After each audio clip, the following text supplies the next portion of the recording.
Welcome to Vinyasa in Verse, the podcast where we connect mind, body, and spirit through poetry and practice. I'm Leslieann Hobayan. Together, we'll explore different ways of connecting with our innermost selves and how to tap into the flow of the universe. Because once that happens, anything is possible. Your best life starts now.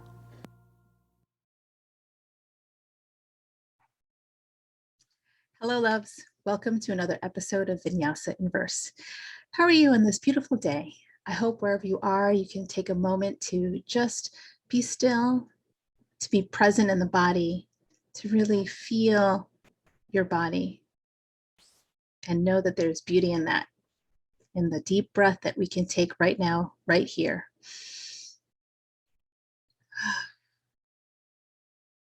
So good, so nourishing. Okay, so today we will turn to Hafiz to guide us through our episode. And the poem that I'm going to land on today is called With That Moon Language.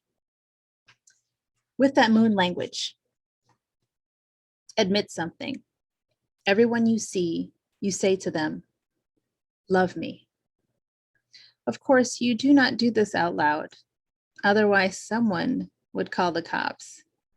Still, though, think about this great pull in us to connect. Why not become the one who lives with a full moon in each eye that is always saying, with that sweet moon language, what every other eye in this world is dying to hear? This is one of my favorites. Let me read that again. With that moon language, admit something. Everyone you see, you say to them, love me. Of course, you do not do this out loud. Otherwise, someone would call the cops. Still, though, think about this great pull in us to connect. Why not become the one who lives with a full moon in each eye that is always saying, with that sweet moon language, what every other eye in this world is dying to hear? And so what every other eye in the world is dying to hear is, I love you. You know, we all want to be loved. We all want someone to see us for who we are and to say, I love you, and to truly feel that love from someone else. Of course, self-love, right, is key. Self-love is important for us to be able to receive the love that others might have for us. So it always starts within. Anytime we want to make change in the world, anytime we want to receive more of, we need to work on within first. So in Hafez's poem, he's talking about how we all yearn to connect with other people, how we all want to feel loved and cared for. But how can we do that if we don't have that for ourselves? If we don't take care of ourselves, if we don't feel that love for ourselves? And so this poem is directing our attention to what can we do within in order to experience that without on the outside.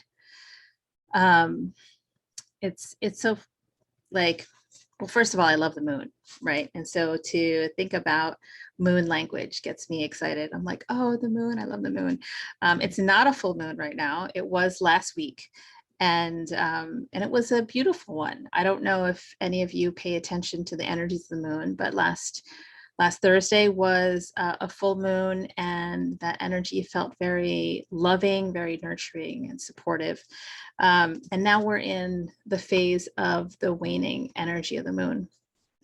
And so with that, there's a call for us to go within, to really get quiet and start to sort of ruminate on the things that have happened with the full moon, the things that came to fruition, and then preparing the earth, the soil of our souls, for setting new intentions and planting new seeds for the new moon, which is going to happen about a week and a half from now. So we're sort of at that midway point between the full moon and the next new moon, which is a really great opportunity for us to reflect and go within, to take inventory and see, okay, what do I need to do to grow, to evolve, to better myself so that I can then affect change in the world?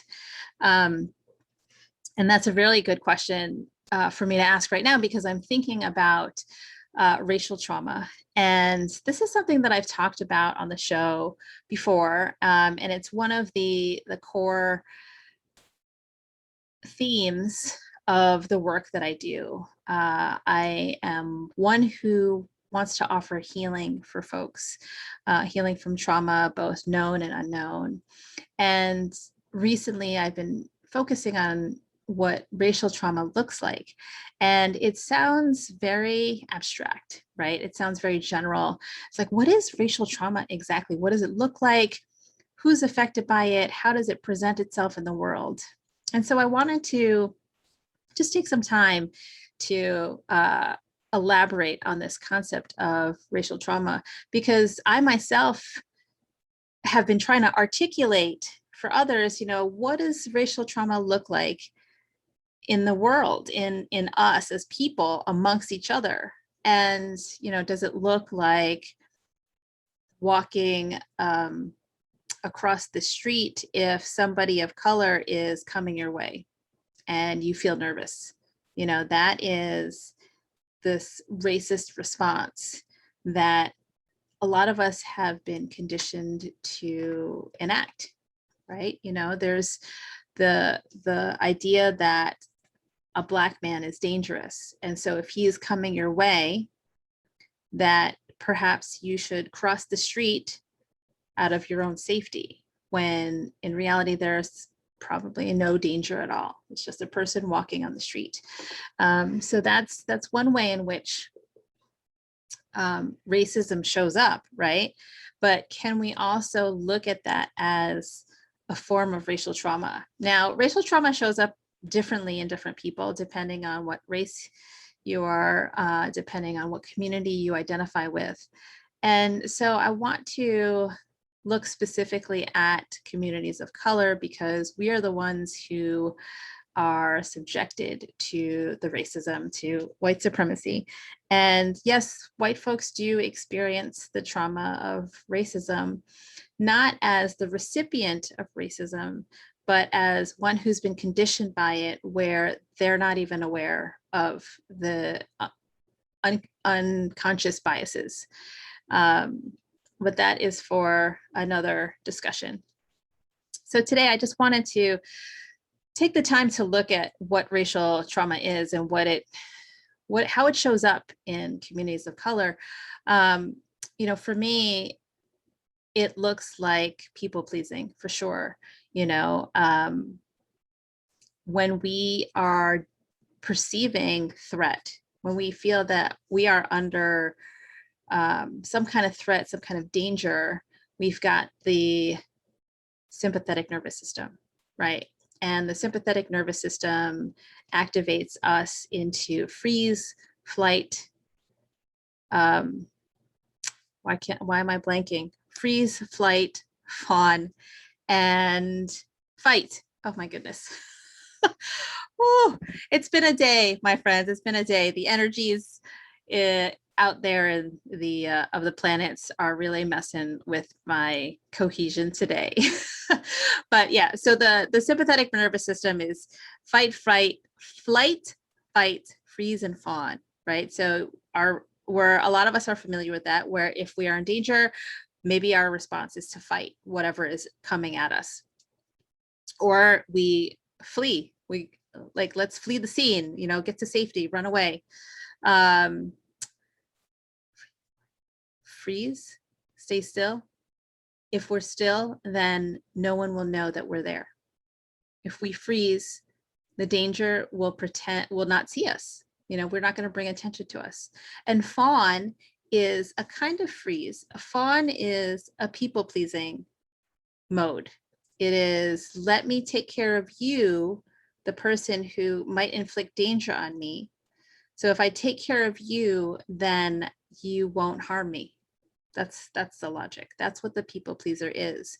It is a nervous system response to danger, and a way in which we can, or we think we can create some sense of safety. So thinking about people pleasing as racial trauma, what does it look like? So let's say you are at a job and you are a person of color in a largely white office, and the boss, who is white, asks you to do X, Y, and Z. And you say, okay, yeah, I'm going to do that because one, I want to show that I'm fully capable of the job. Because as a person of color, I have to prove myself 2 times over to show that I am worthy of this job, that I can perform it well, and I can earn my keep. So that's one. The other is, if I do this job excellently, to the best of my ability, above and beyond, then they won't think to fire me just because I'm a person of color, which happens, you know? So that's what people pleasing looks like. I'm trying to think of an example from my own life where this form of racial trauma shows up. But nothing is coming to mind other than the workplace. I will say that I did work a few jobs. I'm largely an academic and a yogi, and a lot of my work experience is in the classroom, in an academic environment, as well as a yoga studio. But I've had a few jobs where I worked in an office, in a cubicle, at a desk. And what I noticed were these small nuances of racism, where there would be people I was reporting to who would give me all the work, and my coworker only got maybe a third of the work, you know. And I don't know if those folks, most of whom were white, were aware of the fact of what they were doing, of giving me more work versus my coworker who was at the same level, or if that was intentional, you know. But the fact of the matter is, I remember working in various office settings and feeling like I had to prove myself, that I had to do more than what was required of me, just so I could gain approval, just so I could feel relatively, quote unquote, safe in my job. And at the time, you know, because I was in my early 20s, you know, what did I know then? At the time, I just did it because I thought that was the thing. That was also the overambitious, excel at everything Asian complex at play as well. So yeah, so that people pleasing carried over into my whole life, you know, where I ended up putting people before my own well-being. You know, people like my kids, like, you know, family and coworkers, and, you know, just basically everybody else. Like, I always came last. And it wasn't until someone had pointed out this to me, or when I, you know, got sick with chronic fatigue syndrome, or just sick in general, you know, you get the flu or you get knocked down by some really bad cold. I was like, oh, okay, my body is telling me to stop. My body is saying, all right, if you're not going to take care of yourself, I'm going to make sure that we take care of ourselves by shutting down. Boom. And then I'm in bed and I'm like, oh my God, why is this happening? You know, it's because I was working too hard. But that is how racial trauma shows up. It's this going, right? Constant performing, constant overachieving, proving to everyone that we are self-reliant, that we don't need help, that we can take care of ourselves and earn the money that we deserve, and all these things, right?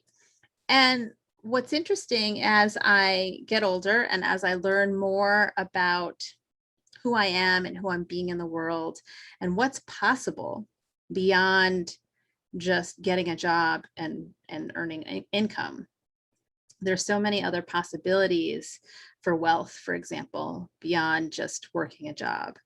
As I do, you know, learn more and expand my knowledge and explore, what I'm finding is that we don't have to work as hard as we think we do, that we can sustain a living our best lives in ways that feel good, that feel supportive, that don't burn us out, that actually energize us. And I'm still, shaping that life, but I know that that's possible because I've seen it happen firsthand. I've seen things like manifestations happen for me personally, but also for others that I know. Um, so that's part of the racial healing. It's like there's this story that we received early on. And then when I say we, I don't mean just us people currently living on this planet. I mean, we're going back generations, all like ancestors. We receive this messaging that we're not good enough, that our skin color has deemed us less than. And so with that mindset, our way of being was always so small. And our vision for what's possible was always so limited, And I'm not saying that this is, a statement that can be used across the board, right? There are exceptions, of course. There are big exceptions. Like, who knew that as a slave you could be liberated, that you could be free? Of course, there are the nuances of are Black folks really free? I mean, there are different manifestations of slavery in today's society, in today's world. But the Black community, for the most part, from what I see as an outsider looking in, is there are a lot of folks in that community who refuse to accept that this is it. There are folks in the Black community who can vision bigger, who can imagine larger and beyond what we're given and what we see. And that is part of healing from racial trauma. That is just amazing stuff. Whether or not those folks realize that they are doing the work of healing from racial trauma is an entirely different thing, but the fact that they are taking action and moving mountains and inciting social change, that says to me that anything is possible. The possibilities are absolutely limitless, infinite. And so I'm inviting listeners, my friends out there, to consider what racial trauma looks like for you. Is it the people pleaser? Is it, the behavior of bending over backwards and accommodating everybody? And I'm not just talking about, the white people in your world. I'm talking about even family, even, the people who are close to you. Do you put yourself first or do you put others first? And some people might be like, well, I'm not selfish. I'm not a selfish person. I would never put myself first. Like, that's selfish. Actually, it's not, and I've said this so many times on the show that we got to turn to the analogy of the oxygen mask on the plane. If you don't take care of yourself first, how can you be in any shape to help other people? Right? And we'll just take the simple example of mom and children. If mom is exhausted and she's fallen asleep while she's making dinner, that dinner's not going to taste good. Right? Dinner's going to taste sleepy. Two, I mean, there's a risk that an accident can happen. Like, maybe she's chopping onions, right? And she falls asleep. She's so tired, and then she cuts herself, and then she's like got a bum hand and can't help her kid climb up, to wash their hands or whatever. So it's really important for us to care for ourselves first so that we can be in tip-top shape, like optimal shape, optimal health to help those around us, those who need it, those who are looking for it. But I'm also thinking about certain fears that hold us back, right? So it's not just people pleasing, right? That's one symptom of racial trauma. Another symptom is fear. Now, everybody has fears, right? We all have fears. But folks of color have different kinds of fears that have been ingrained in us at the cellular level over generations. And so thinking about these fears. So what are the fears? You know, is it fear of success? We'll take that one as an example, okay? Because there's all kinds of fears. There's so many. Fear of success. Now, what is fear of success exactly? Like, who doesn't want to be successful? Well, consciously, we all want to be successful, but subconsciously, now remember, the subconscious mind runs 95% of the show, right?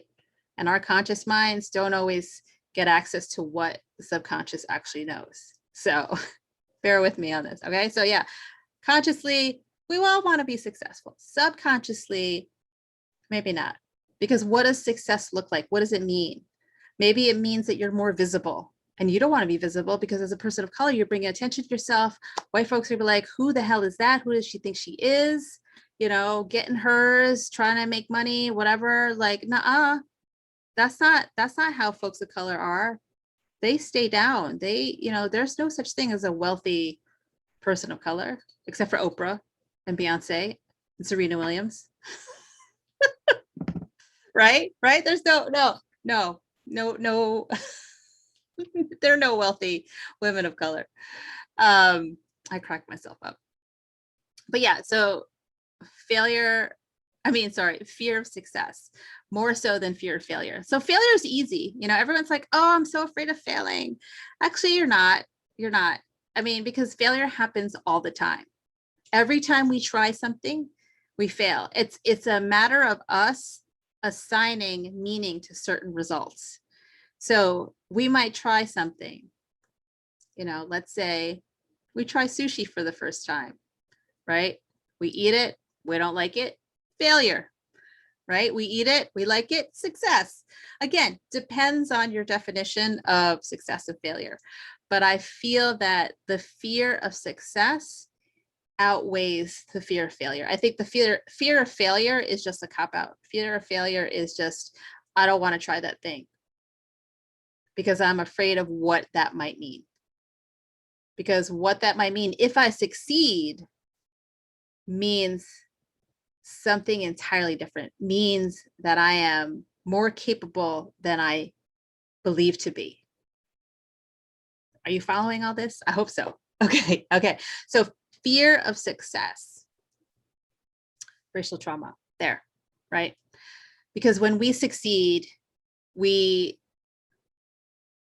upend to a certain degree the structures of white supremacy, because white supremacy is built on keeping communities of color small, right? So when we succeed and we become wealthy, we become famous, you know, white supremacy is like, whoa, wait, no, what? That's not supposed to happen, right? That's not in the playbook. So as people of color, we get nervous because we are testing the waters. We're shaking the cage of systemic racism. So that racial trauma keeps us small and says, no, you know what? Let's play it safe. Let's just have baby successes. Let's just let's start a new business, but we're only going to keep it as a side hustle. So let's just say I'm a teacher, right? I mean, I am a teacher to a certain extent, but let's say I'm like an elementary school teacher, like I'm a second grade teacher, and maybe I want to make a little extra money, right? Because teachers don't make the pay that they deserve. That's how messed up our system is, but that's another matter. So I'm a second grade teacher and I want to create a business, a side hustle. I just want it, it's just for fun. You know, already that mindset is keeping you small. It's just for fun, just for fun. And you can listen, nothing wrong with just keeping it for fun, right? But this thing, this little fun thing is your passion. You actually light up every time you do it. Let's say it's needlepoint, right? Needlepoint is so cool. Like I did it when I was a kid. I did a couple projects and I just love it. There's something so soothing about the stitching in this taut fabric and then watching the thread cross over to make this design, and the patience it requires, the precision, but also just it feels so calming, right? So this person, this will pretend I'm the character of the second grade teacher, loves needlepoint, like lights up her world. She gets giddy just thinking about it. I get giddy. I'll role play. All right. I get giddy thinking about it. And what I'm going to do is going to start a side hustle where I sell needlepoint pieces in nice frames so people can hang them up in their homes, you know, and it'll be custom made, whatever they want. It could be home sweet home. It could be something like go get yours. It could be like a quote from the Bible, whatever it is, right? But you just are excited to create these crafts and to share that with other people, right? Because this is what you love. So you do that thing. You create the little side business and you're like, you email a few friends. You're like, hey, just doing this thing, you know, don't you think it'd be cute if you had a few needlepoint pieces in your home? And they're like, oh my God, yes, I would totally love it. Could you do it on a pillow? You know, so it ends up being this thing where people start asking you for, you know, your stuff. And then it starts to grow, right? And you get excited, and then more customers are coming in and you're getting excited. And then it gets to a point where you're like, oh, this is getting really big, right? You're starting to get nervous because you have a lot more customers than you ever thought possible. And everybody's excited about what you're offering. And then you freak out. You're like, whoa, this is too much for me. I can't. School's going to start. This was supposed to be just a summer project. And then you start talking yourself out of it, right? But you know deep down inside, this is your calling. This is what you're meant to do. This is your thing, right? Like you love the teaching. Yeah, cool. Like the little kids are cute and everything.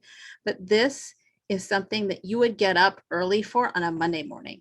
You would jump out of bed and do this thing like for Monday through Friday, 40 hours a week and not get tired. I mean, this thing lights you up, right? But then all the customers are coming and you're like, do I want this? Does this, this is, you know, all the feelings. And then the fear of success kicks in. And then you start to turn away customers. You're like, no, I mean, there is such a thing as too many customers without support. So the option is hire somebody to help you manage the customers, you know, hire an assistant who can take the orders and work customer service while you create the crafts. Yeah, you can do that. But that fear might come in and say, oh, this is too big. This is only supposed to be a side hustle, only like something I did on my weekends or, you know, after school or whatever it is. And I don't, no, this is scary. I don't want to get it too big. I don't want to do this, you know? So you then start to turn away customers and you say, oh, you know, I'm so grateful that you know, showed interest in my work. I really appreciate you, but I'm not taking any more customers right now. And then you start to say that to everybody. And then pretty soon your customers start to fade out. You know, you had this big swell, this big wave of interest, and everyone's like, yes. And they're so excited because when someone is lit up doing what they do, everybody responds to that. And everybody is attracted to that. It's like moths to a flame. They're like, yes, we want to be part of that magic too. Right. But then when you freak out, it becomes overwhelming. You're like, oh, no. I'm going to step back a little bit. And then the self-sabotage comes in. Right. The fear of success triggers self-sabotage, and self-sabotage then just says, you know what? We're done. That was a temporary thing. We're done. We're just going to put that away and maybe never look at it again. Well, let's just go back to the safe thing. Let's go back to teaching second graders, even though I've been doing it for 20 years and I'm kind of tired of it. kids are cute. Well, it's comfortable, it's familiar. I'm just going to keep doing that, you know? And then that's what happens. Then this imaginary person reaches retirement age, and they have, or she has, I'll just say me, I'm the character. I keep switching out of my character. And then I get to retirement age and I retire, but then I have arthritis, right? And the idea of doing needlepoint during my retirement does not sound fun, you know, because my knuckles and joints in my hands are hurting so much. And so I don't get to do the thing that lights me up. And to think that I had waited because I had this side hustle that was possibly going to explode into a full-on business, but I was afraid of success and turned that away and said to myself, I'll do it later. I'll do it later when I get to retirement. Now that I'm retired, my arthritis is like unbelievable that now I have to do something else, if anything, you know, and that fear of success just has taken over my life. And so what then? You know, what do you do now? I mean, the positive optimist in me would say, all right, well, then we find another thing, you know, we find the other thing that lights us up, because there are plenty of things that we can do that light us up. It's a matter of experimenting, of testing out, like, okay, do I want to try knitting? Do I want to try crochet? Do I want to try like building a bike from scratch? That would be really cool. But since my arthritis is like acting up, maybe I shouldn't do the hands-on crafty things. Maybe I should dance. Maybe I'll take ballroom dancing. Maybe I'll practice so much so that I eventually become a teacher, you know, because I love to teach. Maybe I don't like teaching second grade anymore, but teaching dancing sounds awesome. So see, there's this stuff that happens, right? But there's not any awareness around what's happening at the subconscious level because of racial trauma and these messages that we receive as people of color, where, you know, they're not even overt. A lot, you know, sometimes they are, but a lot of times they're not. It's this little whisper of, you're not good enough, or you don't deserve that, or, you know, who do you think you are? You're not staying in your place. You know, it's these phrases that come into play in our minds, possibly at the conscious level, but usually at the subconscious level, because these are messages that we've received from our media, from society, because, you know, here in the United States, that's what this country was built on keeping folks of color small and holding them back from their fullest potential. And so the subconscious just sends out these little whispers, you know, success would be really cool, but you need to do it according to the rules of systemic racism. You needed to do it and achieve it according to the rules of white supremacy, you know. There's a woman who wrote this book, amazing book. I highly recommend it to anyone who is looking to break out of money mindsets around wealth for marginalized peoples. It's called We Should All Be Millionaires by Rachel Rodgers. It's very popular right now. So some of you may already have heard about it. An amazing book, amazing book. But she talks about wealth and how we are not, as folks of color, we're not given that narrative. We don't know that that's possible for us.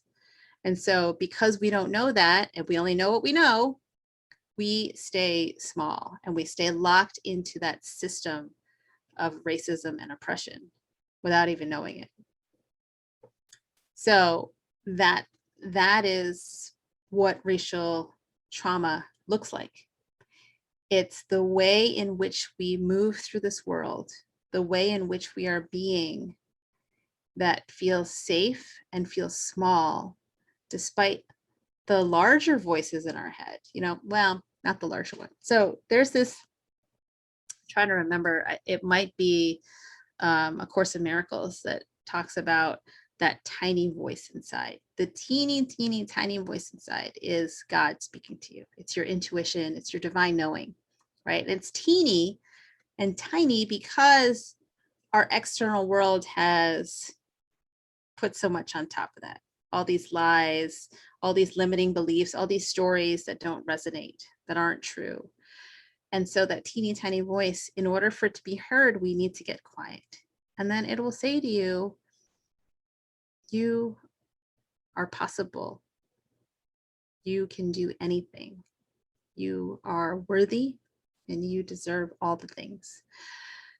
And so when we can get our subconscious on board with that, then anything is possible. But with racial trauma, that tiny voice gets even smaller. So it's a matter now for us to think about healing that.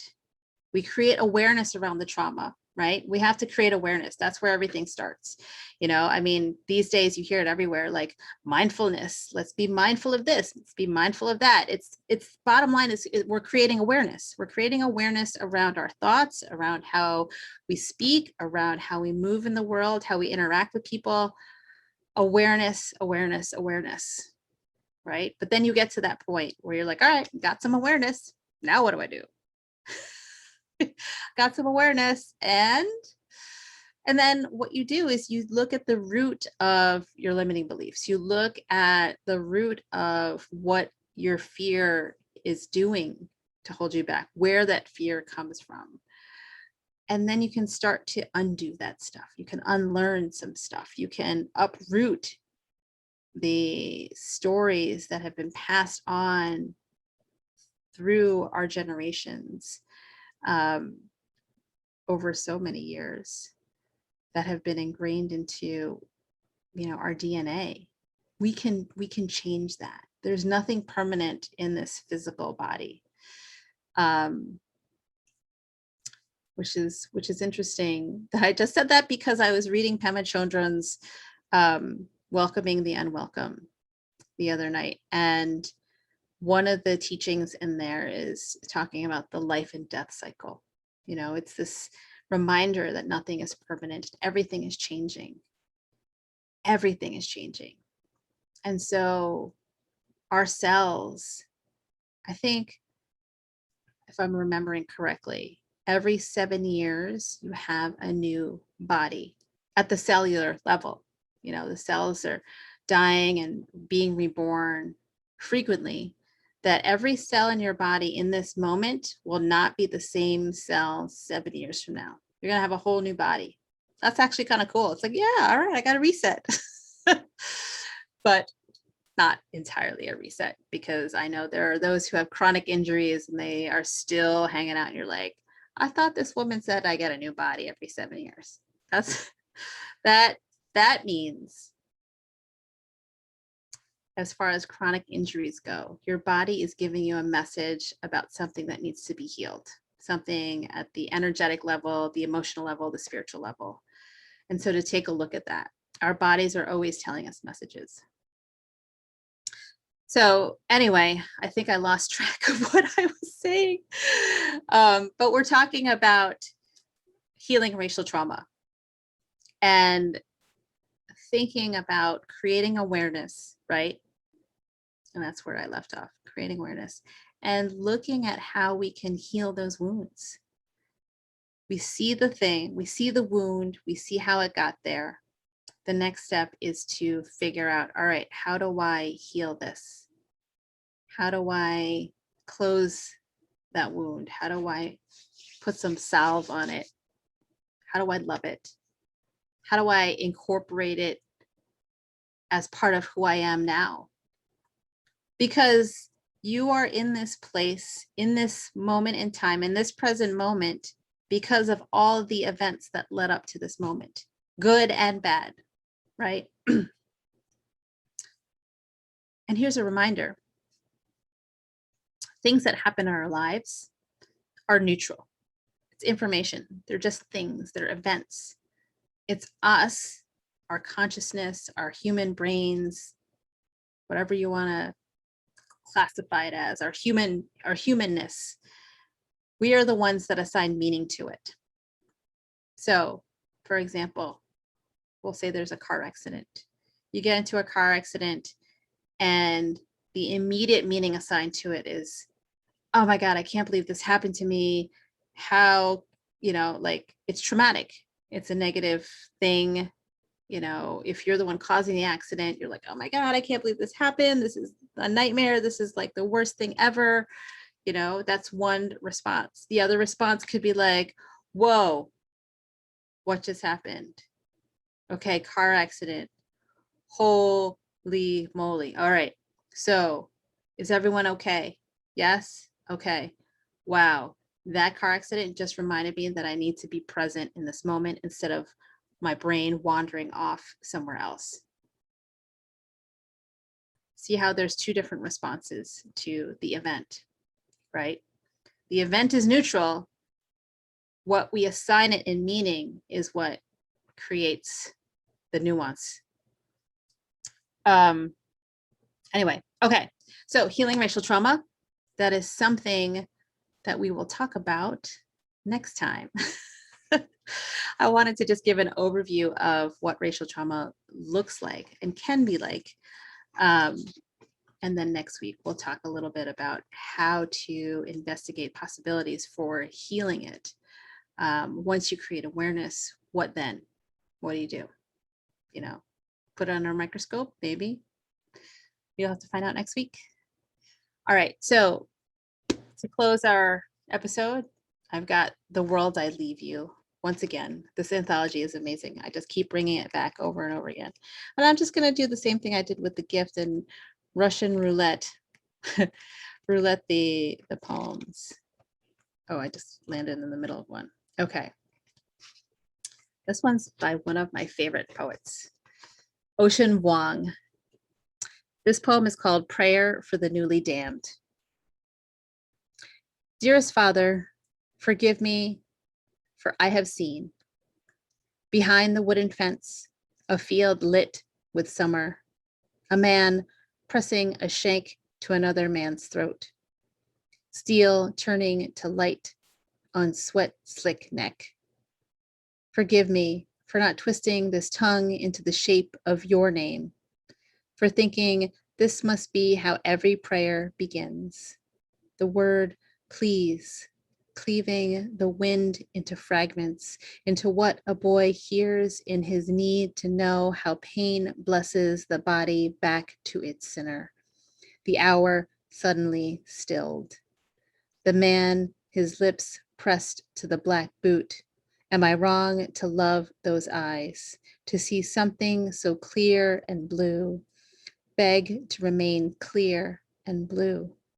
Did my cheek twitch when the wet shadow bloomed from his crotch and trickled into ochre dirt? How quickly the blade becomes you. But let me begin again. There's a boy kneeling in a house with every door kicked open to summer. There's a question corroding his tongue, a knife touching your finger lodged inside the throat.